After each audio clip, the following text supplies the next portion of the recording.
Welcome back to my channel. So for today's video, I'm really excited because we're going to be doing more clay projects. Surprise, surprise. I think they turned out really well. They're easy, super duper easy, really cute, and I'd say affordable because you only need a couple of things.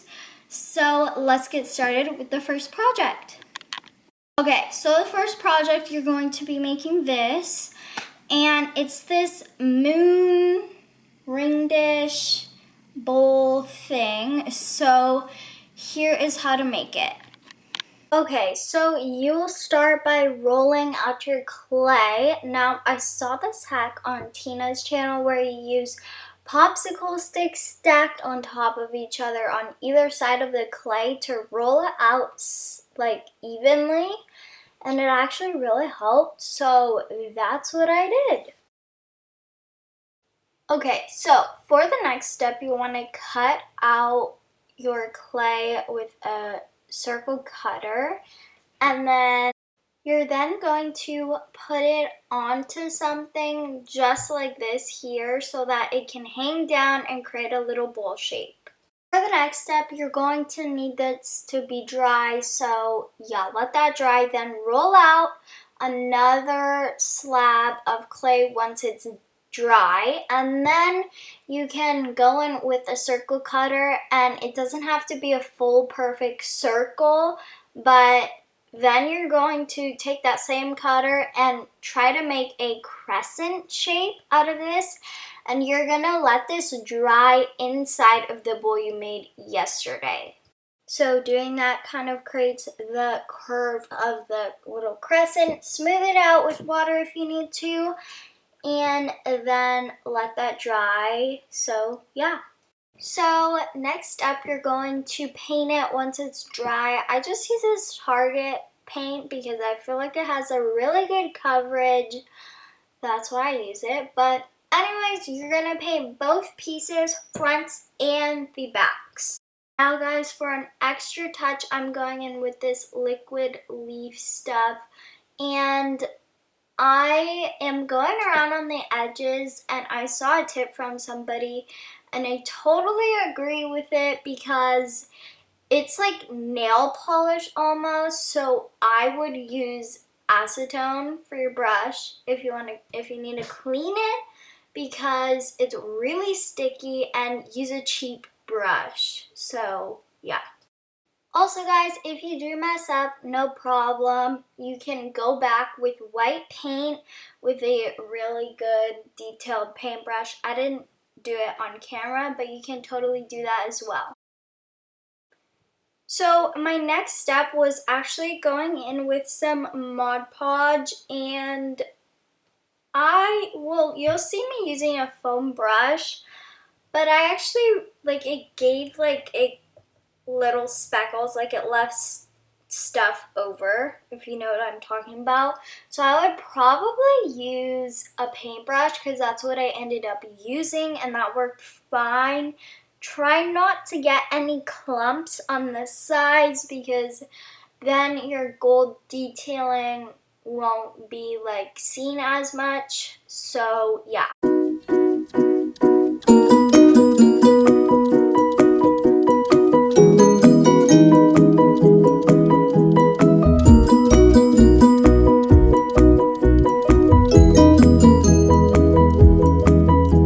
Okay, so for the next project, you're going to be making I made a clay wall hanging. So basically, I don't have any inspiration photo because I kind of made up my own, and you kind of want to sketch out a design you like and then do it.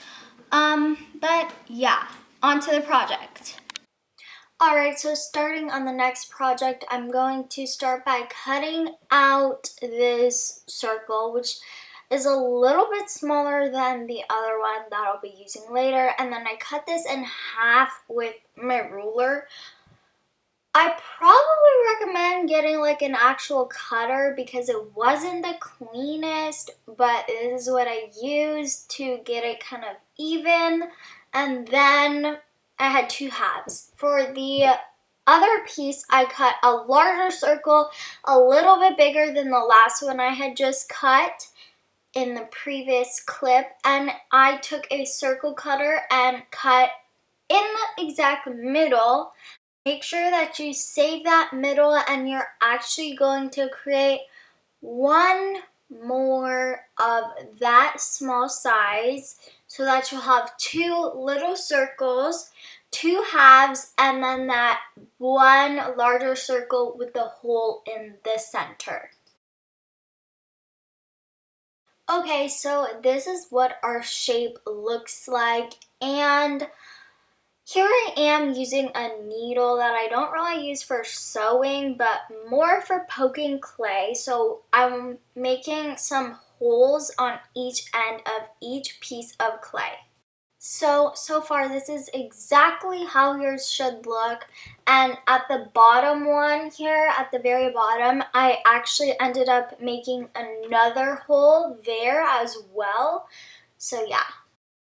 Okay guys, so I actually erased all the clips and you won't be seeing me making this paint because it took a while. I should probably just buy this color, but I used 1 part of brown espresso, it's just called espresso, 1 part orange and 1 part bright red to make this color. I added some baking soda to it to create a baking soda paint texture. I mixed it with my palette knife, and then basically I just started painting.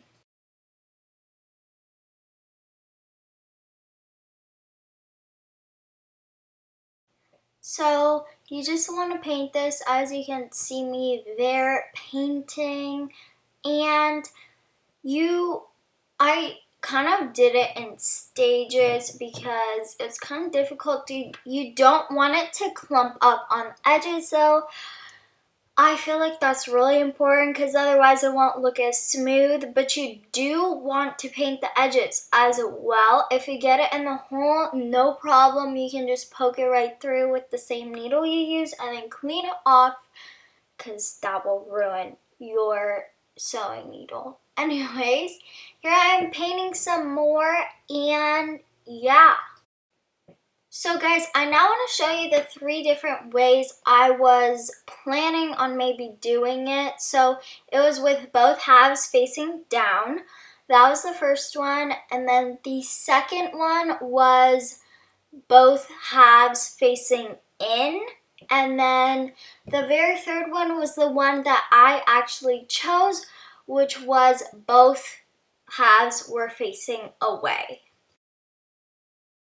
So for binding my pieces together, I decided to use raffia because I actually saw a tutorial by Tina, again, where she used raffia on a different kind of hanging, wall hanging. And I thought, because I didn't really have jump rings that I could use, I did have raffia, so I decided, especially since it would go with the color scheme, I just basically put it through both holes and then flipped it to the other side and knotted it twice, and then I kept on doing this throughout the whole thing all the way till I got to the top. Okay, so this is how it looks once I did that, and I'm just brushing it off with a dry paintbrush because there are some like white stuff. I'm not entirely sure what it was, but I tried my best to get that all off. So I realize you can't really see what I'm doing this next part, but basically I'm trying to make a raffia tassel.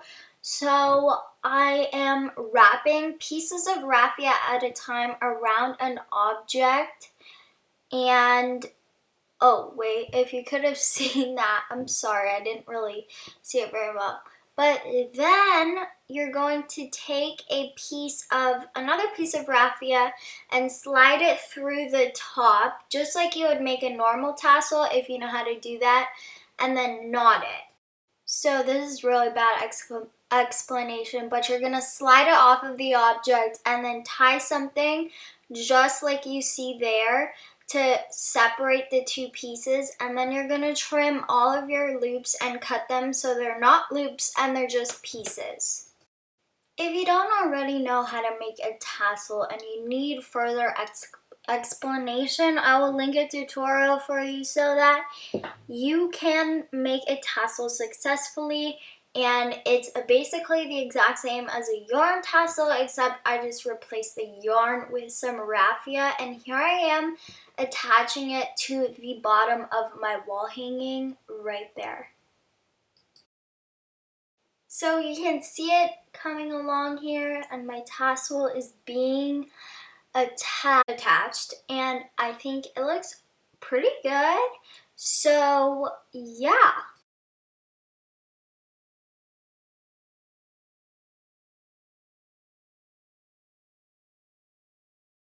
This is probably the easiest way to tie it at the top. So basically thread one end through, put them together, and then give it a knot just like that, and then snip it and trim it, and yeah, it's good to go.